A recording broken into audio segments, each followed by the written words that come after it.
నిన్న చూసినట్టయితే సీఎం జగన్మోహన్ రెడ్డి గారు అయితే కొన్ని వ్యాఖ్యలు చేశారు. మళ్ళీ ఓటేసి గెలిపిస్తే నేను ఇక్కడే ప్రమాణ స్వీకారం చేస్తా అని చెప్పేసి. సో దీని వెనకాల అంటే కథ ఏంటి సార్? అసలు మనం ఎలా చూడాలి దీన్ని? ముందు ఏంటంటే ఆంధ్రప్రదేశ్ ముఖ్యమంత్రి జగన్మోహన్ రెడ్డి చెప్పినటువంటి మాటను విశ్వసించవచ్చా, విశ్వాసంలో తీసుకోవచ్చా, నమ్మొచ్చా అనే దాని మీద మనం విశ్లేషణ చేసుకుని ఆ తర్వాత ఆయన వైజాగ్లో కేంద్రంగా చేసుకుని మళ్ళీ నన్ను గెలిపిస్తే కనుక ఇక్కడి నుంచే ప్రమాణ స్వీకారం చేస్తాను, రాజధాని కూడా ఇక్కడే ఉంటుంది అనేటువంటిది ప్రకటించారు. నిజంగా అది చేస్తారా, అసలు ఏం చేయబోతున్నారు జగన్మోహన్ రెడ్డి అనే దాని మీద మనం కొద్దిగా కాన్సన్ట్రేషన్ చేసి ఆయన స్పీచ్ని కొంచెం లోతుగా కనుక ఆలోచిస్తే ఆయన ఏం చేసే అవకాశం ఉంది రాబోయేటువంటి రోజుల్లో. 2019లో ఏం చెప్పారు? ఆయన మద్య నిషేధం చెప్పారు, ప్రత్యేక హోదా చెప్పారు, పోలవరాన్ని పూర్తి చేస్తానని చెప్పేశారు. ఇలా దాదాపు 130 హామీలు ఇచ్చారు. ఈ 130 హామీల్లో అన్నీ ఫెయిల్ అయిపోయినాయి. కేవలం ఆయన ఇచ్చినటువంటి నవరత్నాలకు సంబంధించి కొంత ఆయన అమలు చేశాడు తప్పితే మిగతా వాటి గురించి పట్టించుకోవాలి. ఎస్టీ కార్పొరేషన్ నిధులకు సంబంధించి కానీ, లేదంటే మద్య నిషేధం సంబంధించి కానీ, ఇసుక సంబంధించినట్టు ఉచితంగా ఇస్తున్నాడు ఇసుక అది కానీ ఏమీ అమలు చేయలేదు. ప్లస్ వాటన్నిటిలో కూడా ఫెయిల్ అయిపోయాడు ఆయన. కేవలం నవరత్నాలు చూపించి నేను 99% నేను అమలు చేశానని చెప్పి ఆయన చెప్తూ ఉన్నారు. అంటే ఆయన చేసింది ఏంది అని అంటే అమరావతి రాజధానిని అమరావతిలో ఉంచుతానని చెప్పి ఆ తర్వాత 3 రాజధానులు అన్నాడు ఆయన.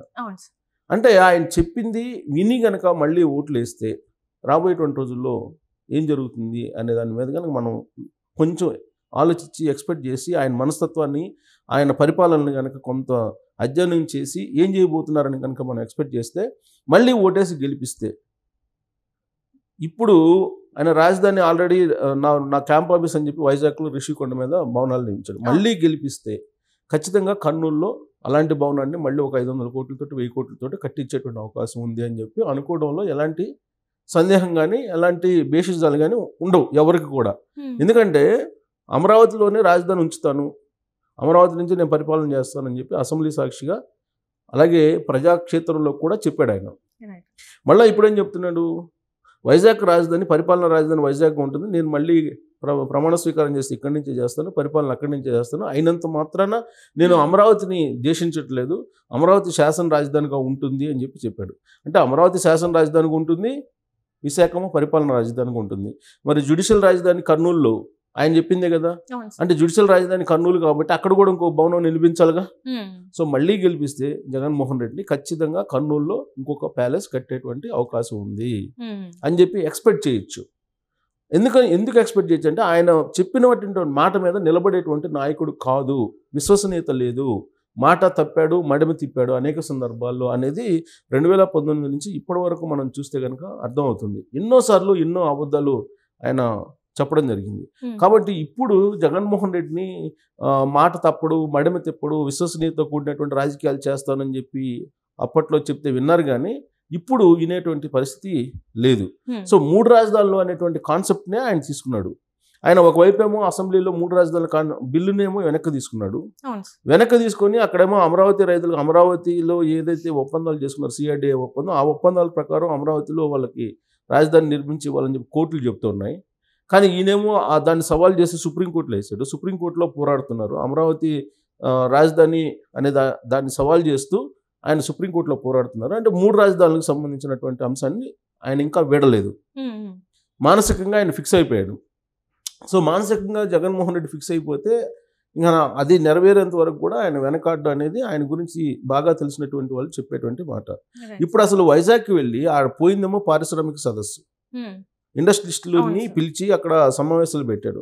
ఆడ ఇండస్ట్రీ డెవలప్మెంట్ ఏ విధంగా చేయాలి అనేది మాట్లాడకుండా విశాఖపట్నం హైదరాబాద్ని మించిపోతుంది 10 ఏళ్లలో, కాబట్టి మన రాజధాని ఇదే అని చెప్పి చెప్పేటువంటి ప్రయత్నం చేశారు. ఎందుకు చెప్పారు ఆ విధంగా? ఒక రాజకీయ నాయకుడు ఆ విధమైన కామెంట్లు చేశారంటే రాజకీయ కోణం కూడా ఉంటుంది. రాజకీయ కోణం ఏంటంటే ఇప్పుడున్నటువంటి పరిస్థితుల్లో జగన్మోహన్ రెడ్డి 2019 నుంచి ఇప్పటి వరకు ఆయన తీసుకున్నటువంటి నిర్ణయాలు కానీ, ఆయన పరిపాలనలో జరిగినటువంటి కుంభకోణాలు కానీ, ఆయన పరిపాలనలో జరిగినటువంటి అవినీతులు కానీ ఇవన్నీ కూడా చర్చకు రాకుండా ఉండాలంటే ఒక ప్రాంతీయవాదాన్ని లేపాలి. 2019 ఎన్నికల్లో కులవాదాన్ని లేపారు. సామాజిక ఈక్వేషన్, సామాజిక అంశాలను తీసుకొని ఆయన గెలవడం జరిగింది. కులాల వారీగా చేసేసి, మతాల వారీగా చేశారు రాజకీయం. బ్రదర్ అనిలు వాళ్ళు అక్కడికి వెళ్ళటం 2019 ఎన్నికల్లో బ్రదర్ అనిల్ వెళ్ళి క్రిస్టియన్ ఓట్ బ్యాంక్ అన్నింటినీ కూడా జగన్మోహన్ రెడ్డి వైపు మలిపించారు. అంటే మత రాజకీయం. అలాగే రెడ్డి సామాజిక వర్గం అంటూ కుల రాజకీయం నేర్పాడు. మత కులాన్ని ఉపయోగించేసుకున్నాడు 2019లో. ఇప్పుడు మిగిలింది ఏంది 2024 ఎన్నికలకి? ప్రాంతం. అందుకే ఈ ప్రాంతానికి సంబంధించినటువంటి గేమ్ అనేది ఎప్పుడో 3 సంవత్సరాల క్రితం 4 సంవత్సరాల క్రితం ప్రారంభించాడు. దాన్ని విషబీజం లాగా నెట్టుకుంటూ వస్తూ ఉన్నారు ప్రజల్లో. సో ఇదంతా పొలిటికల్ గేమ్. సో రాజకీయ పార్టీలు ఎప్పుడు కూడా ఇంత బరిదిగింపు చేసేసి మత కుల ప్రాంతాలకు సంబంధించినటువంటి రాజకీయాలు చేసినటువంటి దాఖలాలు గతంలో లేవు. అందుకే ఎన్నికల కమిషన్ కూడా సమాజం నిట్టనిలువుగా చీలిపోతుంది, మా మతాలు ప్రాంతాలు అలాగే కులాల మధ్యలో విద్వేషాలు రగిలిస్తాయి, కాబట్టి మీరు ఆ మూటి ప్రాతిపదికన మీరు ఎన్నికల ప్రచారం చేయడానికి లేదని చెప్పి ఇటీవల కాలంలోనే ఎలక్షన్ కమిషన్ చాలా క్లియర్గా చెప్పింది.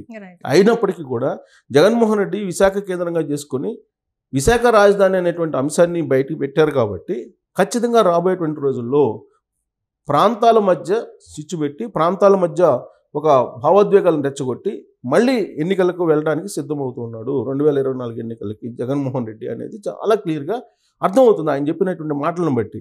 సో ఉత్తరాంధ్రలో బాగా బలహీనపడింది వైఎస్ఆర్ కాంగ్రెస్ పార్టీ అనేది తాజా సర్వేలు చెప్తూ ఉన్నాయి. అక్కడ అసలు అభ్యర్థులు పోటీ చేయడానికి కూడా సిద్ధపడటం లేదు. ఇలాంటి సందర్భంలో కేవలం వైజాగ్ రాజధాని అని అంటే గనక మొగ్గు చూపుతారేమో అక్కడ ఉన్నటువంటి ప్రజలు అనేటువంటి భావనతో ఆయన ఉన్నాడు. అందుకే దాదాపు 500 కోట్లతోటి అక్కడ భవనాన్ని నిర్మించారు. అదేమో టూరిజం భవన్ అంటున్నారు. అవసరమైతే జగన్మోహన్ రెడ్డి కావాలంటే జగన్మోహన్ రెడ్డికి మేము ఇస్తాము పరిపాలన చేయడానికి అని చెప్పి రోజా చెప్పారు మంత్రి హోదాలో. అక్కడ విజువల్స్ తీసేసి నైట్ విజువల్స్ తీసేసి ఆ మొత్తాన్ని ఇప్పుడు సోషల్ మీడియాలో వైరల్ చేస్తున్నారు. ఆ భవనాన్ని ఎంత విలాసవంతమైనటువంటి భవనం ఋషికొండలో ఏర్పాటు చేశారు చూడండి అని. అంటే అక్కడి నుంచి పరిపాలన చేయబోతున్నాడు జగన్మోహన్ రెడ్డి. అక్కడి నుంచి జగన్మోహన్ రెడ్డి పరిపాలన చేసినంత మాత్రాన ఉత్తరాంధ్రకి వచ్చేటువంటి బెనిఫిట్స్ ఏమన్నా ఉన్నాయంటే ఏమి ఉండవు. ఆల్రెడీ అక్కడ వైజాగ్లో ఇప్పటికే ట్రాఫిక్ ప్రాబ్లం ఉంది. తర్వాత జనసాంద్రత చదరపు అడుగుకి దాదాపు ప్రపంచంలో ఎక్కడా లేని విధంగా అక్కడ ఉంది జనసాంద్రత. సో అలాంటి సిచ్యువేషన్లో పొల్యూషన్ పెరిగిపోతుంది, పర్యావరణం దెబ్బతింటుంది. సో ఇన్ని అంశాలు అక్కడ ఉంటే పైగా సముద్రం ఒడ్డున ఉంది, సేఫ్ కాదని చెప్పి అంటున్నారు. ఇలాంటి సమయంలో ఆయన పోయి అక్కడ పోయి నేను పరిపాలన చేస్తున్నా అంటే కేవలం ప్రాంతాల మధ్య చిచ్చుపెట్టి ఆ భావోద్వేగాల మధ్య 2024 ఎన్నికల్లో లబ్ధి పొందాలి అనేటువంటి ఒక ఆలోచనతోటే వైజాగ్కి వెళ్ళి పారిశ్రామికవేత్తల సదస్సులో వైజాగ్ రాజధాని అని చెప్పి ఆయన చెప్పడం జరిగింది. సో తర్వాత ఏం చేస్తారు, ఈయన కర్నూలు వెళ్తారు, కర్నూలులో సభ పెడతారు. కర్నూలులో సభ పెట్టి ఏం చేస్తారు, జ్యుడిషియల్ రాజధాని కావాలి మనకి, కాబట్టి జ్యుడిషియల్ రాజధాని కావాలంటే ఇక్కడ జ్యుడిషియల్ సంబంధించినటువంటి యూనివర్సిటీని మేము ప్రారంభిస్తున్నాను ఇక్కడ. సో రాబోయేటువంటి రోజుల్లో ఇక్కడ రాజధాని ఉండాలి కాబట్టి అక్కడ అని చెప్పి కర్నూలులో కూడా నెక్స్ట్ ఎలక్షన్లు అయిపోయిన తర్వాత డెఫినెట్గా ఒక ప్యాలెస్ కట్టేటువంటి అవకాశం ఉంది.